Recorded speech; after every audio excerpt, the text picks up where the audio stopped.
je voulais aborder avec vous, de façon très courte, hein, mais les trois piliers de la mission qui m'apparaissent aujourd'hui importants. Alors je ne vais pas aborder les points spécifiques qui, dans le témoignage chrétien et l'évangélisation, touchent plus particulièrement les musulmans. Hein. Vous savez, hein, ces portes, ces 6 portes ou ces 6 clés qui permettent d'ouvrir le cœur des musulmans. Et je vous les rappelle, hein, on ne va pas les aborder ici, mais c'est les 3 P d'abord. La présence, la proximité d'un Dieu d'amour. Ça touche les musulmans. Parce que pour eux, Dieu est vraiment en dehors de la sphère humaine. Or, un Dieu présent, c'est important. Ça, c'est la première porte. Découvre la proximité de Dieu. La deuxième porte, c'était la personne de Jésus. Quand ils lisent l'Évangile, ce qui les bouleverse, c'est cette personne de Jésus. Eux, ils connaissent Jésus à partir de Haïssa, de façon très, j'allais dire, édulcorée, alors que quand ils voient comment est Jésus, comment vit Jésus, quelle attitude Jésus a, ça les touche. La troisième chose qui les touche, c'est le pardon. C'est les 3 P. Proximité, personne de Jésus, pardon. Et le pardon, qui n'est pas pour la fin des temps, face à un juge et à un monarque absolu qui va essayer de dire, bah oui, toi tu rentres dans la bonne case, toi tu rentres pas dans la bonne case. Non, ce pardon qui est pour aujourd'hui, maintenant, présent. Ensuite, vous avez la recherche de la vérité, et beaucoup, on le voit dans leurs témoignages, font un parcours spirituel à partir de la raison, à partir des témoignages, mais aussi à partir de leurs réflexions. Ils ont sur l'islam une réflexion, ils se rendent compte que ça ne va pas, qu'il y a des choses qui ne vont pas. Voilà, la recherche de la vérité. Enfin, c'est l'action de l'Esprit Saint dans les songes et dans les rêves. Beaucoup commencent leur cheminement à partir de là. Et vous savez que les musulmans, quand ils quittent l'islam, il faut à peu près 3 ans. Donc les travaux de thèse qui ont été faits là-dessus montrent qu'il faut à peu près 3 ans pour commencer à prendre du recul pour un musulman vis-à-vis de l'islam. C'est très long, voilà. Avant de commencer à découvrir, et dans ces 3 ans, il commence à découvrir Jésus, et ça peut se faire par les songes et les rêves. Et enfin, la dernière chose, c'est la dernière clé qui souvent ouvre le cœur des musulmans, c'est le témoignage des chrétiens et de la communauté chrétienne, d'où l'importance d'une vraie communauté, d'une fraternité. Or, souvent, notre vie chrétienne est en déficit de fraternité. C'est bien là notre péché, c'est le déficit de communion, le déficit de fraternité. Voilà. Alors, bien entendu, la situation des chrétiens est très particulière. Chaque musulman est unique et marqué par son histoire personnelle, dans son histoire communautaire, dans son histoire culturelle. On voit très bien, si on vient de Perse, d'Irak, du Maghreb, de l'Afrique subsaharienne, c'est pas la même culture, c'est pas les mêmes contextes. Donc il faut parfois s'adapter. Et si vous voulez, il y a 2 choses essentielles. C'est que chaque personne étant unique, il nous faut être à l'écoute de 2 pôles. 1, l'Esprit Saint. 2, la personne que nous avons en face. Ce n'est pas parce qu'elle est maghrébine qu'elle est musulmane. Et donc il faut d'abord concevoir que la personne que vous avez en face, c'est d'abord une personne aimée de Dieu, et pas l'enfermer dans ce qui nous apparaît de l'extérieur.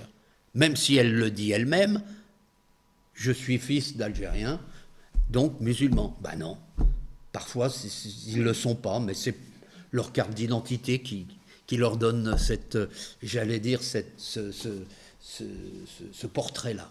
Voilà. Alors, ce matin, donc, je voudrais aborder les piliers, et on le sait bien, l'islam dit de lui-même que c'est la dernière révélation de Dieu, et donc c'est de cela qu'elle retire son autorité, en quelque sorte. Ibrahim était le premier musulman, hein, Et puis ensuite, ceux qui sont venus après, ben, ils ont un peu les juifs et les chrétiens, ils ont déformé le message initial, etc. Bien. Or, si vous voulez, l'islam s'affirme bien dans une histoire. Étant la dernière, c'est qu'il y a eu un avant et un après.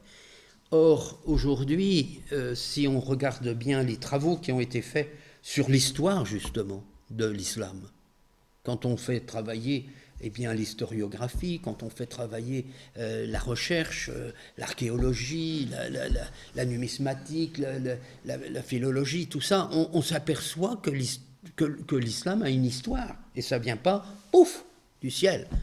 Elle s'incarne, elle est venue progressivement.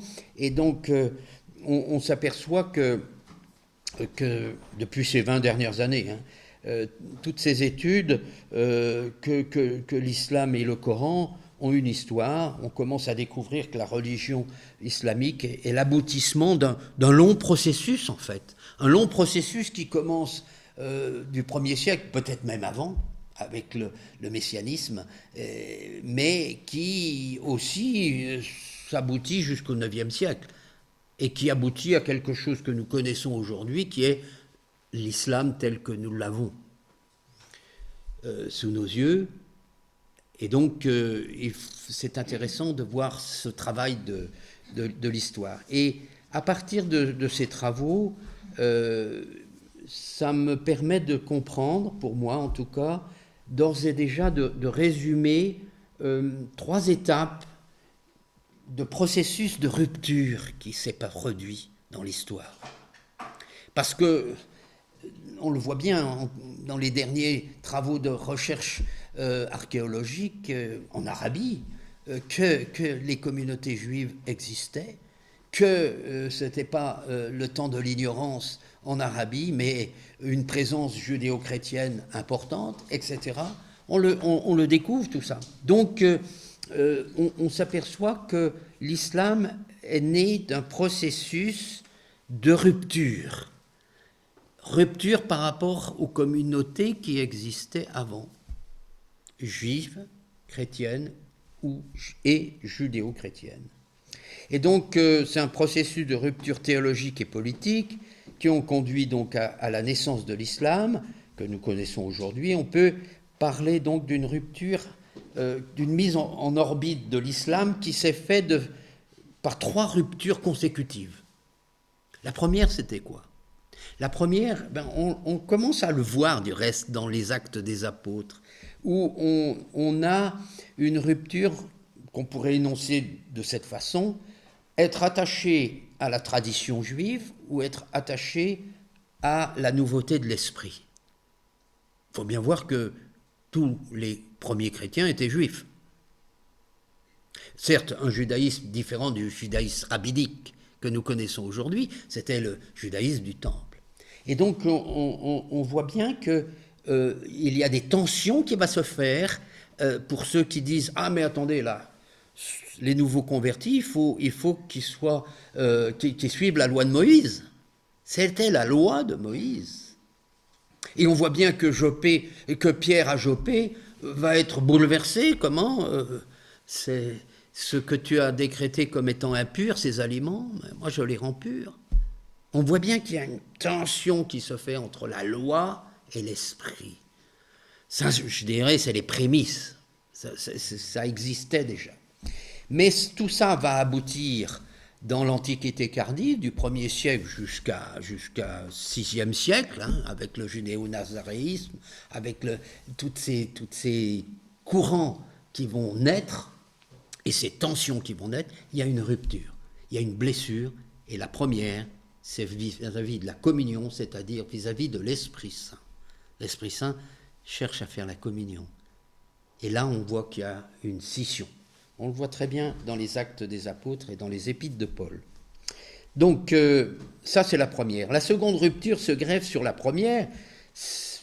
Quelque part, dans ces sectes et dans ces courants judéo-nazaréens, chez les Ebionites, dans toute cette réflexion autour du 3e, 4e, 5e siècle, voyez, il va y avoir des tensions. Et ces tensions, influencées aussi progressivement par des courants gnostiques et christologiques, hein, mais finalement vont conduire à quoi? Que le Messie n'est pas vrai homme ni vrai Dieu. Il est soit homme, soit Dieu, et on sent bien qu'il y a toute une qui va conduire au ensuite Chalcédoine, mais c'est pour moi la deuxième, c'est que le Christ va être séparé de la nature. Et donc, on va avoir une conception politique. Le Christ devient un prophète qui annonce quoi? Qui annonce le nouveau Christ. Donc, on voit bien que cette deuxième rupture s'est mise en place à la personne divine du Fils, du salut. Vis-à-vis de l'Esprit Saint, vis-à-vis du salut, vis-à-vis du Christ. La dernière rupture, c'est la sortie du judéo-nazaréen, c'est-à-dire que la conception judéo-politico-religieuse, c'était de dire, c'était le messianisme, si on accomplit un certain nombre de choses, la construction du temple de Jérusalem, Jérusalem en 60 par les Romains, Jérusalem est rasée en 135, il n'y a plus rien. Bon, ils sont tous partis en exil, et donc il faut reconstruire le temple, il faut reconstruire le royaume, il faut reconstruire. On attend le Messie, mais le Messie politique, celui qui va taper du poing sur la table et qui va sauver la tradition. Le nouveau Moïse qui annonce le retour de ce Messie-là. Et puis, ils vont essayer de le faire. On va très bien le voir en 618 avec la reconstruction d'un temple, voilà. Et puis, la théologie ne marche pas, il ne revient pas le Messie. Par contre, la réussite politique et militaire, elle est présente. Et c'est tout la situation des Omeyyades qui va se faire en Syrie, qui va prendre la place. Et là, on va avoir une conception d'un nouveau récit qui va se faire et qui va progressivement donner un visage à l'islam que nous connaissons aujourd'hui avec les Omeyyades et puis ensuite avec les Abbassides. Et donc, cette dernière rupture, c'est la sortie du tronc judéo-nazaréen, c'est un processus eschatologique. Une réécriture va s'imposer alors face à l'échec de cette théologie judéo-nazaréenne. Et c'est, pour moi, si vous voulez, on réécrit l'histoire. C'est une rupture avec le Père. C'est une rupture avec le Créateur. C'est une rupture avec la paternité. Parce que le Père engendre. Le Père donne la vie. Il crée. Donc vous voyez, l'islam est un processus qui s'est fait en 3 étapes. Sa mise en orbite, rupture avec l'Esprit Saint, rupture avec la personne du Sauveur. Il n'y a plus de salut, hein. En islam, il n'y a pas de salut. Hein. Rupture avec l'histoire. On a réinventé l'histoire. On a réinventé quelque part une économie religieuse, c'est-à-dire une histoire en parallèle à l'économie du salut. Et donc ça va laisser dans le cœur des musulmans 3 blessures. C'est des blessures qu'ils n'ont pas conscience, vous voyez, dans l'inconscient collectif, mais cela va avoir des conséquences extrêmement importantes. Et c'est pour ça que je parle, moi, des musulmans comme de mes frères divorcés. Il y a une rupture. Et donc, comment réparer tout ça? Comment guérir ces blessures? Si on n'a pas bien compris le sens théologique de ça, de ces ruptures, on va bricoler en fait une évangélisation. Il faut comprendre que dans l'inconscient collectif et dans l'islam se situent ces 3 blessures. Alors, quelle peut être la réparation liée à la première rupture? Eh bien, à ce niveau, le musulman eh bien, c'est mon frère divorcé, c'est d'abord et avant tout mon frère en humanité. Avant tout. Et c'est quoi mon frère en humanité? Ben, c'est celui qui vit les mêmes choses que moi. Il a mal aux dents. Il a des problèmes. Il a des soucis. Tout. Qu'on soit chrétien, musulman, on a les mêmes contraintes liées à l'espace-temps, liées à notre condition humaine. Voilà. Et donc, le dialogue fait partie, le dialogue entre guillemets islamo-chrétien, eh bien fait partie de l'ADN du chrétien, même si ça ne fait pas partie de l'ADN de l'islam. Mais le Christ a les mains tendues vers le prochain, et particulièrement celui qui est blessé, celui qui est fatigué quelque part ou qui est fragilisé. Et donc, à titre individuel, vous aurez des musulmans qui vont être ouverts au dialogue, mais ce n'est pas une nécessité dans l'islam, le dialogue. Alors, je vous le rappelle, il y a 2 textes fondamentaux, Dialogue et Mission, qui ont permis de poser ça en 1984, et puis Dialogue et Annonce en 1991, encadré par l'encyclique Redemptoris Missio de Jean-Paul II, qui a défini un petit peu tout ça. Et donc, cette main tendue vers le monde musulman, l'objectif, c'est quoi? C'est d'apprendre à se connaître, à s'enrichir les uns les autres. Et du reste, dans Dialogue et Annonce, il y a 4 pistes qui est donné. Le dialogue de la vie, on échange, voilà, les naissances, les décès, ce qui fait la vie. Le dialogue de l'action, on peut travailler avec des musulmans sur des points très précis, ne serait-ce que le travail ensemble. Avoir un travail professionnel. Personnellement, j'ai eu des collègues professeurs qui étaient musulmans et on travaillait ensemble et à essayer de faire développer le travail, le service que nous avions. Et voilà, il y a le dialogue de la prière, mais il faut bien comprendre la prière. C'est au sens d'assise, c'est-à-dire c'est pas prier ensemble, c'est ensemble prier. C'est parce que quand on s'adresse à Dieu, eh ben, le Dieu musulman n'étant pas le même que le Dieu chrétien, vous voyez bien que sinon on est dans la confusion la plus complète. Mais il faut comprendre que on est ensemble et que chacun prie, j'allais dire, du reste souvent dans le silence, parce que voilà, c'est toute cette dimension-là qui me paraît important et la finalité, c'est ça, hein, c'est le dialogue repose peut-être plus sur une éthique que sur une théologie, hein, puisque c'est quoi? C'est que cette main tendue, c'est pour favoriser quoi? L'estime réciproque, la paix, la solidarité, etc. La solidarité humaine.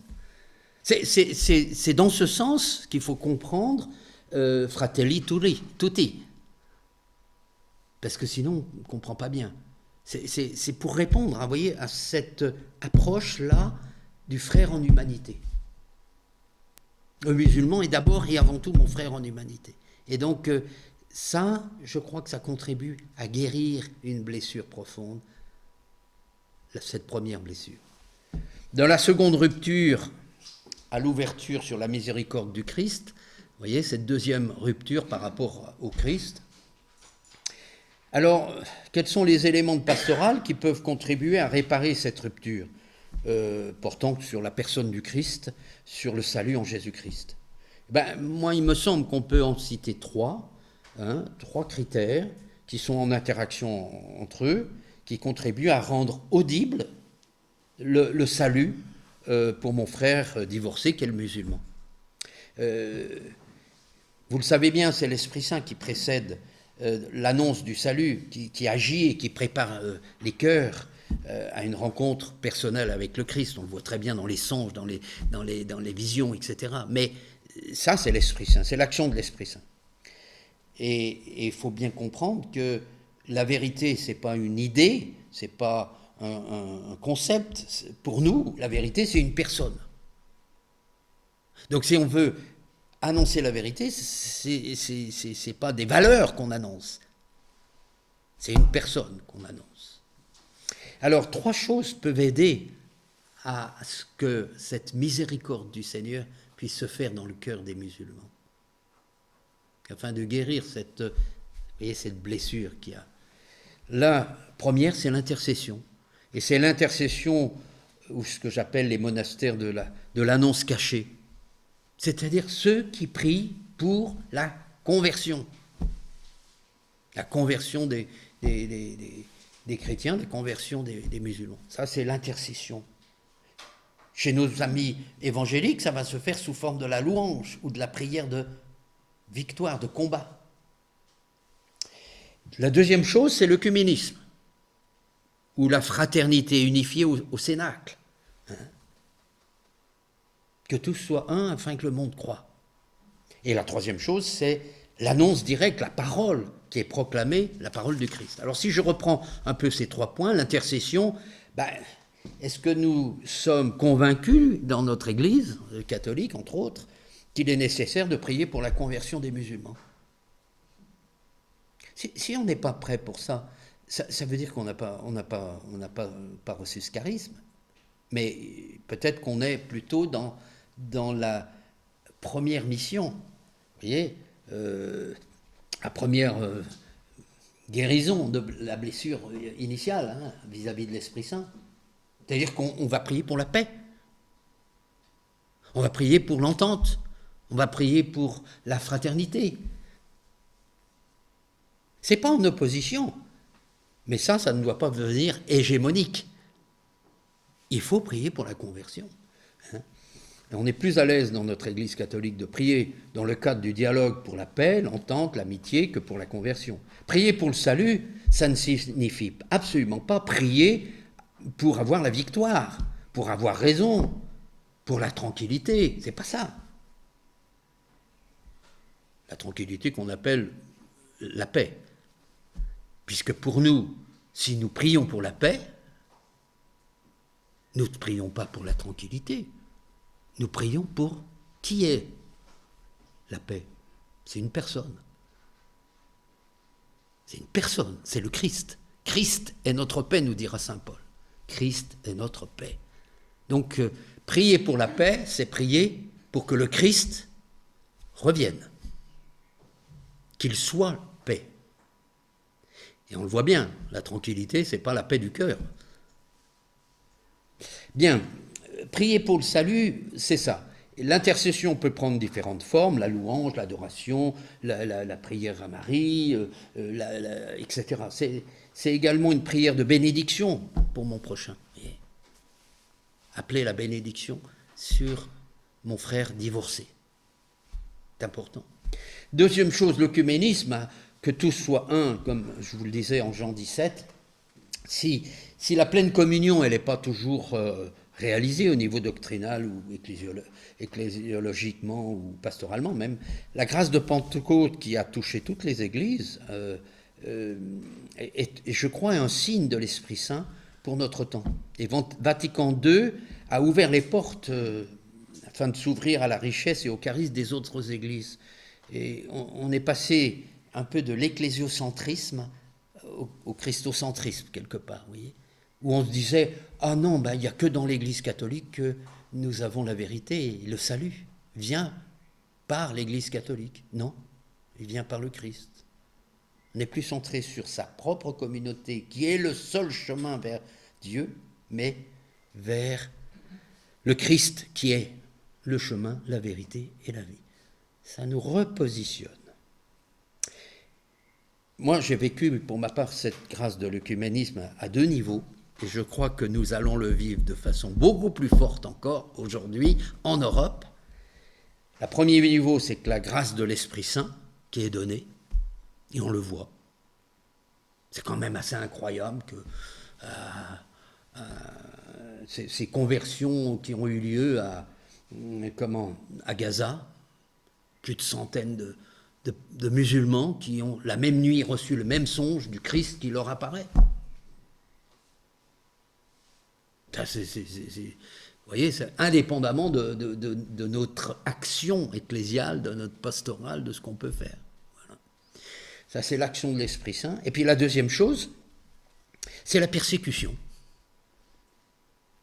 Ah oui. La persécution, c'est très curieux, mais on n'est plus dans les comparaisons ecclésiales. Quand mon frère évangélique est persécuté, ou quand c'est mon frère catholique qui est persécuté, il y a comme une communion qui s'effectue à ce niveau-là. Moi, je l'ai vécu en Algérie. Le dernier point, c'est l'annonce, et l'annonce dans le processus de l'évangélisation prophétique, hein, que ça se fait de façon très diverse, un témoignage de conversion, un témoignage d'un musulman qui a rencontré le Christ, mais ça peut se faire sous la forme apologétique, ou la proclamation de la parole de Dieu. Il suffit de lire la parole de Dieu à un musulman, et elle a sa puissance, cette parole de Dieu, c'est pas un écrit, c'est l'Esprit Saint agit sur cette parole aujourd'hui, particulièrement. Et donc, on peut distinguer peut-être deux étapes nécessaires, qui, bien complémentaires à mon avis, et interdépendantes, sont aussi distinctes. La première, c'est la première annonce, qu'on appelle le kérigme, la première annonce, vous voyez, dont l'objectif, c'est quoi, la première annonce? C'est de vivre cette expérience de la rencontre avec Jésus. C'est ce que dit Jésus à Nicodème. À moins de naître de nouveau, nul ne peut voir le royaume de Dieu. C'est-à-dire qu'il faut que ça te tombe dessus, c'est une grâce. Et c'est une grâce. Tant que tu n'as pas reçu cette grâce, tu vas être dans la réflexion, dans le travail, qui est parfois un labour important, mais voilà. Ça, c'est la première chose. Et la deuxième chose, c'est la catéchèse. Donc la première annonce et la catéchèse. C'est deux choses différentes. La catéchèse, dont l'objectif, ça va être l'enracinement progressif de la foi et l'accompagnement spirituel. Et 2 ans de catéchèse pour préparer au baptême, c'est absolument pas suffisant. Hein. Eh bien, c'est là que le bas blesse. Comment nous accompagnons nos frères et sœurs d'arrière-plan musulmans, chrétiens? On s'aperçoit que c'est là qu'il y a une vraie difficulté. Vraie difficulté parce que, forcément, il y a une évangélisation de la personne qui s'est faite. Elle a vécu quelque chose de magnifique, mais en même temps, elle est porteuse de toute une culture, de toute une histoire, de tout un tas de blessures personnelles, sociales, etc. Et donc, comment on accompagne? Et là, c'est toute une vie. C'est pas de dire, voilà, tu as reçu tous les sacrements, maintenant, ciao, vogue de ton propre... non, c'est pas possible. Voilà, ça c'est les deux choses extrêmement importantes. Et j'ai pas le temps, mais Prado Flores dit quelque chose de très intéressant sur ça. Où souvent on met la catéchèse avant la première annonce. On veut instruire alors que la personne n'a pas vécu une expérience spirituelle avec le Seigneur. Généralement, la première communion devient la dernière. Voilà, l'évangélisation prophétique, ça ne se résume pas à une forme d'évangélisation, même si c'est très beau, l'évangélisation de rue. Par exemple, le relais missionnaire de Lille, qui n'est pas là présent ce matin, eux, ils sont en train de faire de l'évangélisation dans la rue à Lille. Bon, c'est super.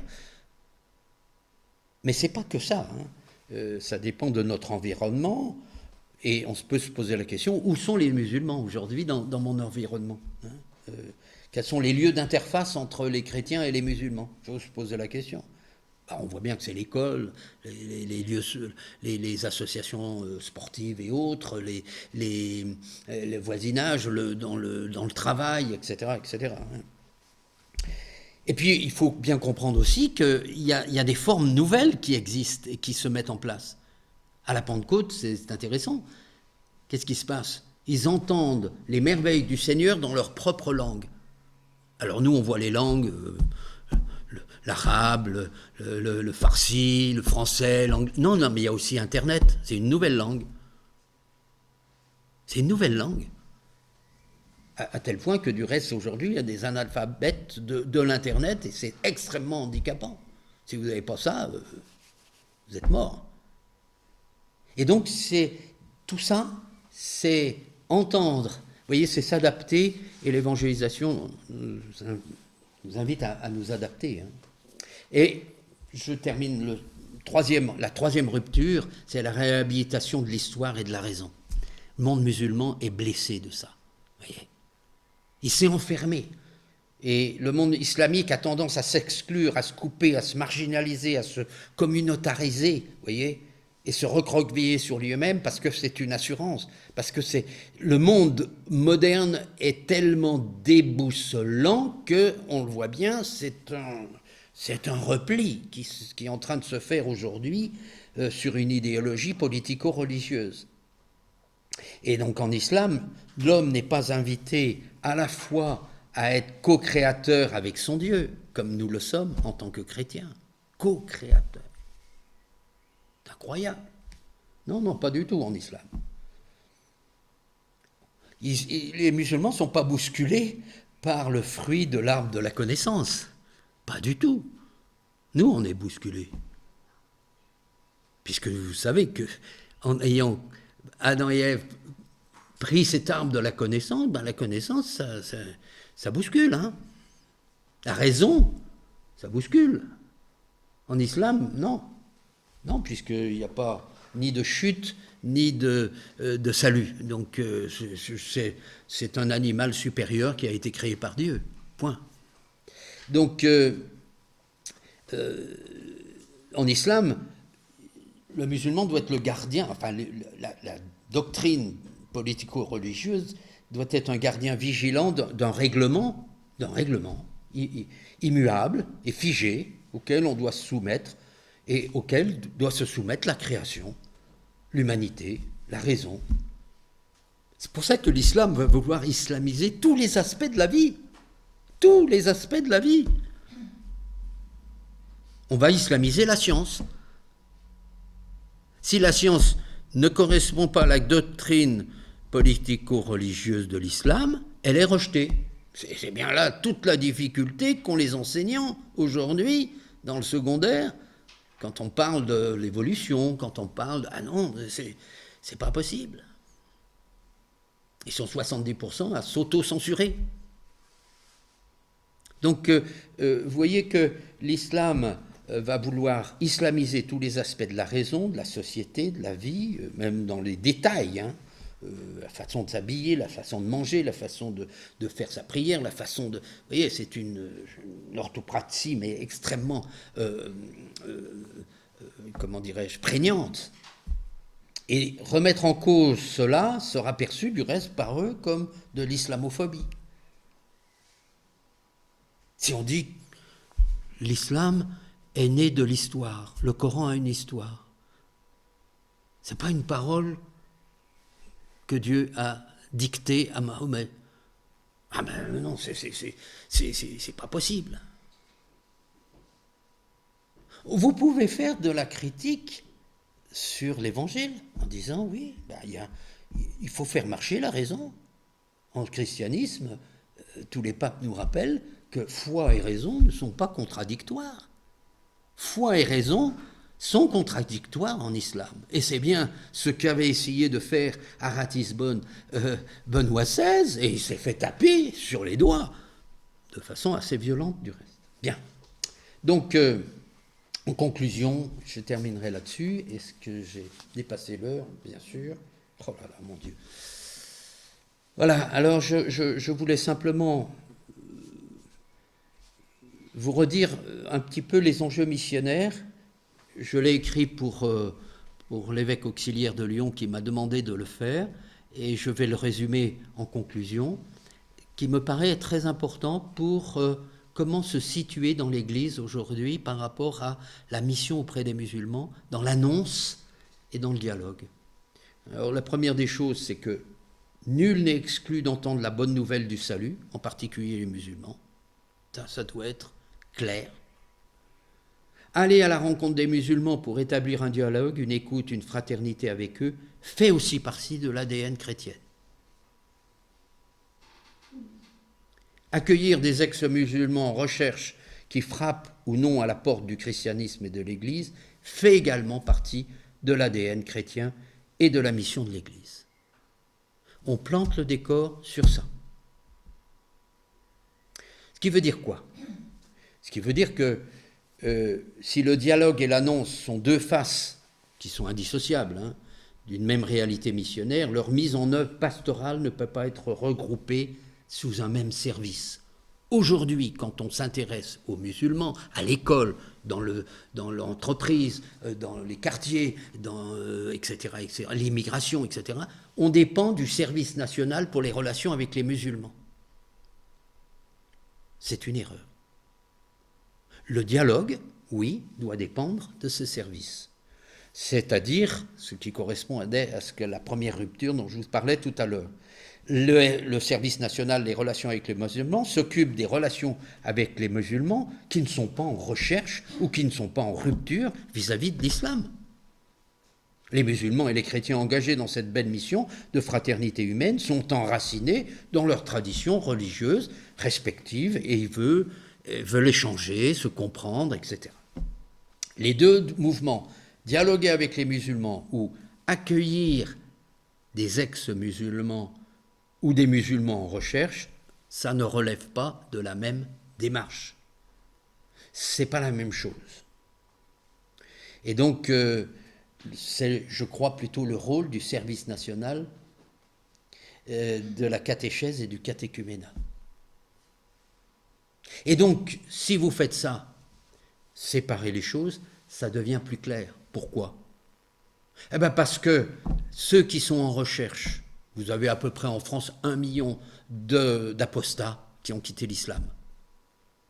Même s'ils disent, moi mon père était algérien, donc je suis musulman, mais en fait ils ne le sont absolument pas dans la pratique, dans l'exercice, etc. Bon. Eh bien, qu'est-ce qu'on fait? On les enferme dans l'islam?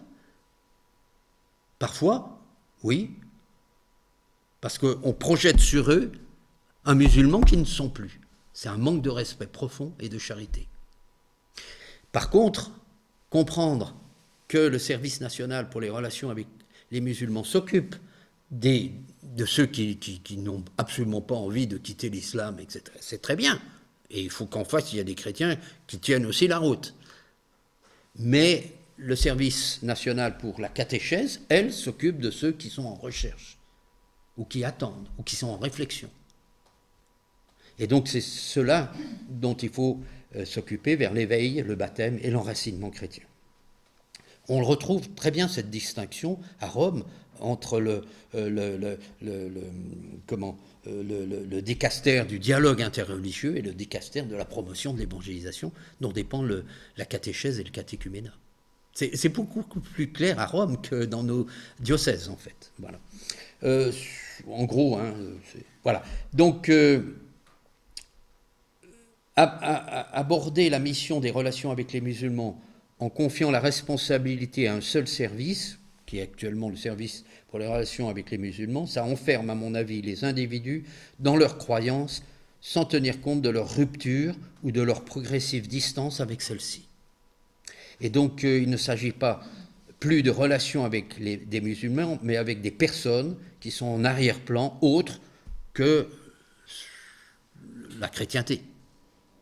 Et donc, il faut être attentif. Voilà à ça.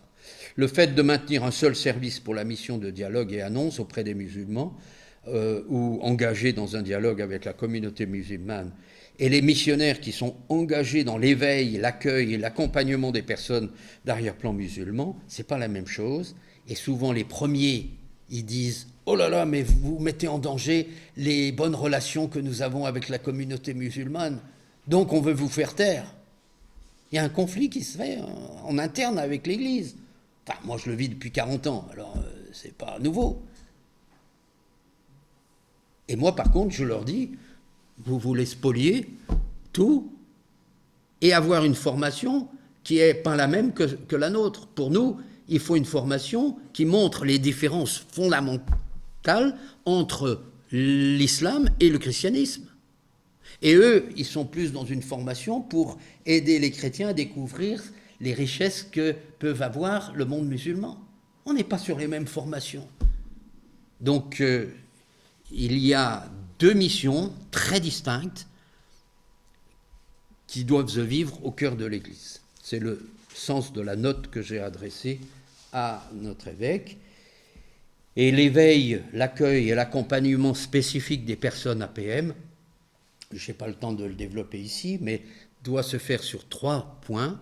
Le premier, c'est la formation des catéchistes, des accompagnateurs, des missionnaires, des animateurs en pastoral scolaire. Il faut leur donner des billes. Les textes qui sont actuellement musulmans en école catholique, c'est fait essentiellement pour le dialogue. Mais ce n'est pas fait pour l'annonce. Et donc, on est en carence complète. Il faut leur donner une formation qui permette de dire à ces élèves et à ces familles musulmanes qui est le Christ. Les aider dans cette guérison de ces 3 ruptures, mais à essayer de découvrir le Christ. Or, aujourd'hui, ce n'est pas le cas. Bien. La deuxième chose, c'est la catéchèse spécifique des catéchumènes d'arrière-plan musulman. On voit bien que entre un chrétien de culture européenne et un chrétien de culture subsaharienne ou de culture turque ou de culture perse ou de culture maghrébine, c'est pas la même chose. Donc il faut former et accompagner ces personnes. Comment on va accompagner cette jeune qui aujourd'hui demande à être baptisée, qu'on refuse au baptême parce qu'elle a 18 ans et qu'elle est d'une famille musulmane et on ne veut pas la mettre en danger, alors on ne sait pas comment faire, voilà. Mais il y a d'autres solutions, on ne va pas la laisser tomber parce qu'on ne sait pas faire. Ça, c'est criminel. Et le Seigneur nous demandera des comptes sur ça. J'ai touché le cœur de mon enfant et vous ne l'avez pas accompagné. Ça, c'est la finale de Matthieu, écrit avec les lettres d'aujourd'hui. Eh bien, Internet permet de le faire. On peut donner une catéchèse à cet enfant, à ce jeune. Vous voyez ? Mais alors, il faut que les prêtres soient formés à des catéchèses par Internet, reliées, etc., sans mettre en danger la personne. On est entré dans une ère des catacombes, progressivement. Donc il faut être attentif à ça. Enfin, l'accompagnement en aumônerie, en fraternité, me paraît essentiel parce qu'un chrétien d'arrière-plan musulman, il doit s'insérer dans une église. Et ce n'est pas nos paroisses qui vont pouvoir le faire. Alors nos paroisses peuvent le faire, mais dans la mesure où il y a un noyau qui permet, une fraternité qui permet d'accompagner spécifiquement ces personnes. Et on voit bien que ce n'est pas facile. C'est pas, voilà, parce qu'il faut connaître un petit peu l'arrière-plan culturel. Un Iranien ne va pas réagir comme un Maghrébin. Et donc, tout ça, vous voyez, c'est compliqué et ça demande une formation. Et c'est vrai qu'on ne sait pas trop faire, et je le dis bien, chez les évangéliques comme chez les catholiques. L'accompagnement après l'illumination, on ne sait pas faire. Voilà, très rapidement, j'ai dépassé le temps, mais je voulais vous parler un petit peu de ces 3 piliers qui me semblent importants pour aujourd'hui dans la mission ecclésiale auprès des musulmans.